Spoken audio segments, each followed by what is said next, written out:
அவன் தான் 6 அடிக்கு 6 பேக்ஸ் வச்சுக்கிட்டு கண்கள் பெருசா இப்படி தலைமுடிலாம் வச்சுக்க அப்படி இருக்கான். அவன் அரக்கனான். காளி அப்படின்னா மேல இருந்து காளி தும்முன்னு வந்து குதிச்சா. அவன் என்ன அழகு சூப்பரா இருக்கிறா காளி. ஆனா கருப்பு நேரம் பூசிடும்.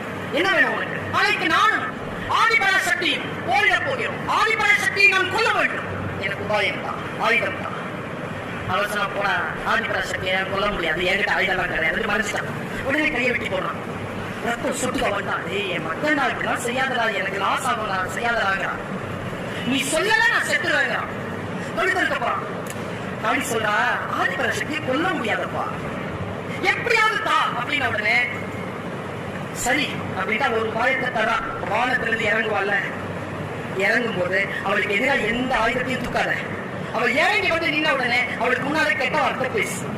அவள் அழகு இல்ல, அவள் நிர்வாகத்தில் குறைந்தவள், அவள் ஒழுக்கத்தில் குறைந்தவள், அவள் வாழறதுக்கே தகுதி இல்லைங்கிற மாதிரி நிந்தனை பேசு.